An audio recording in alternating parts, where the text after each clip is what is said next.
The Mark III Panzer had been designed in 1937 as the mainstay of the German armoured divisions.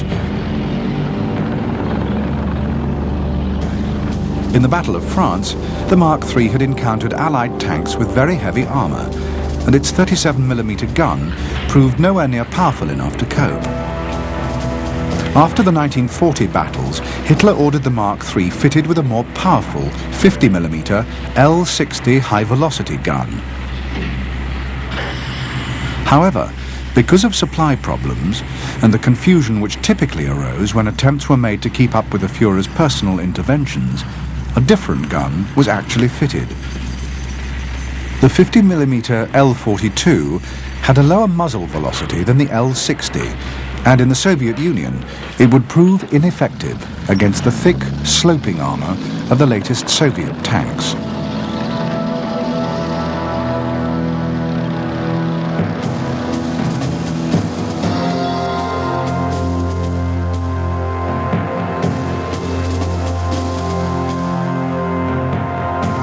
For Operation Barbarossa, German fighter groups were equipped with the Messerschmitt 109, a superb aircraft, superior to any current Soviet fighter.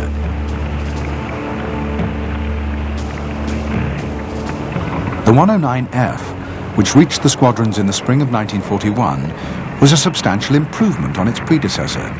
Its fuselage was aerodynamically cleaner, and its wingspan had been slightly increased, giving a better performance at all altitudes.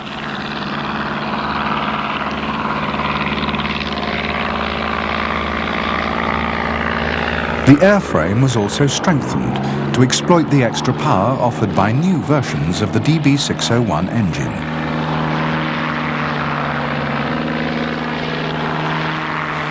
Fast, manoeuvrable, and a delight to fly, the 109F was armed with a single cannon firing through the spinner and two machine guns on the nose.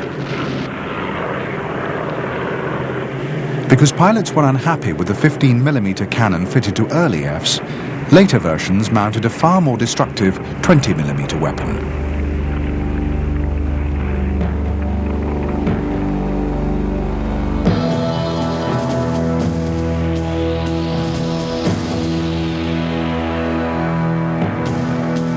The Pak-36 anti-tank gun had entered service with the German Army in 1938.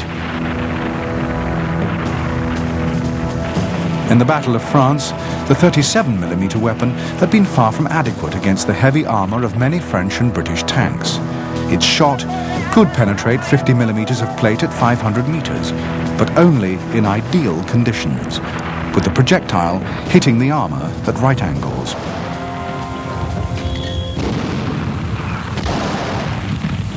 In 1940, a more powerful version of the gun was introduced. The 50mm Pak-38 could penetrate 80mm of armour at 500 metres, although again only under perfect conditions.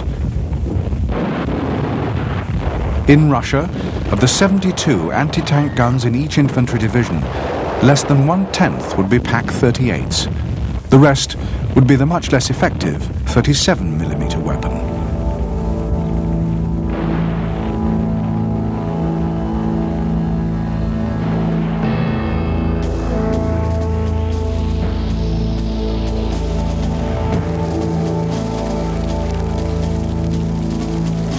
The stunning victories of the previous 2 years had left the German soldier utterly confident of the invincibility of the Wehrmacht.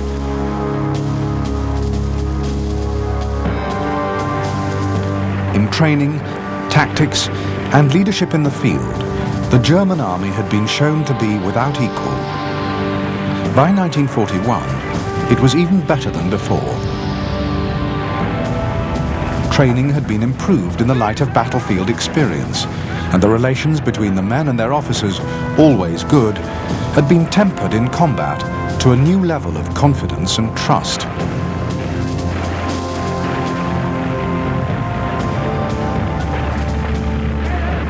As for the officers themselves, although they were as tactically skilled and as disciplined as at any time in the history of the German army, many had little else in common with their forebears.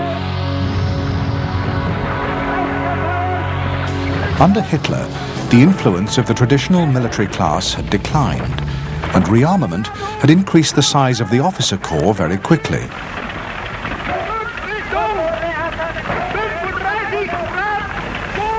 A large number of newly commissioned men were committed Nazis, and even amongst the rest, there was a gradual acceptance of many Nazi beliefs.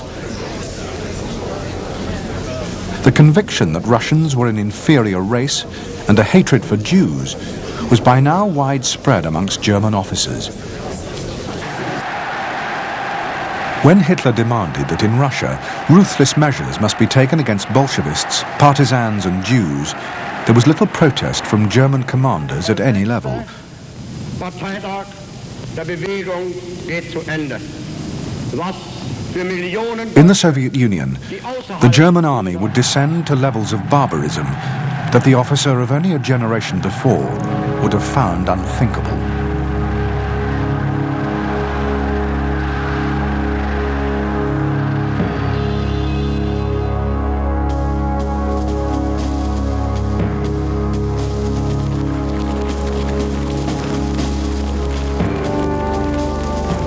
Although the Red Army could field 4.5 million men and 23,000 tanks, more armour than the rest of the world put together, its equipment was mostly obsolete, its doctrines were confused, and its operational effectiveness was abysmally poor.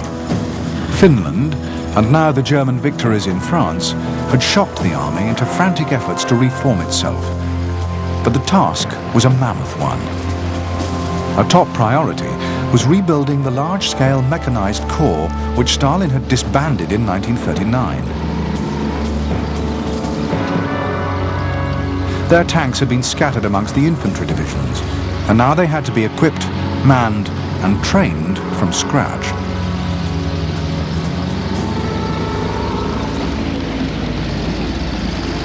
By the spring of 1941, the reorganization of the Soviet armed forces was still far from complete. Only 30% of Russian tanks were fully serviceable. The new mechanized corps had only half the machines they had been promised, lacked motorized support vehicles, and had no tracked supply or infantry vehicles at all. Motor transport was short throughout the Red Army, as were spare parts. Ammunition supplies were a problem for the artillery, for the newer tanks, and for the anti-tank guns. There was also a desperate lack of ancillary equipment, particularly radios, and in nearly all Russian armoured formations, only the tank of the unit commander would be equipped with wireless.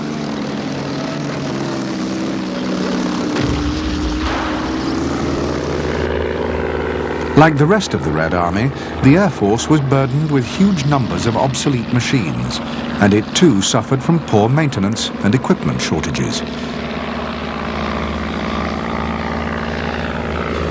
The Air Force's problems would be compounded by the fact that of 1,000 airfields in the West, only 200 were operationally serviceable.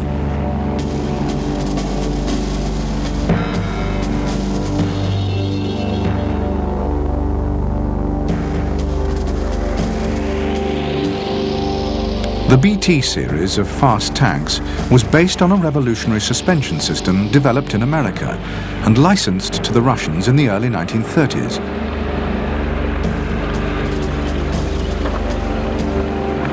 The machines had a superb cross-country performance and were capable of almost 50 miles per hour. Although it was armed with a 45mm gun, almost as good as the best of its German counterparts, the BT-7 was lightly armoured and could easily be destroyed by any German tank or anti-tank gun. BT-7s made up the bulk of Red Army medium tank forces on the eve of the German invasion.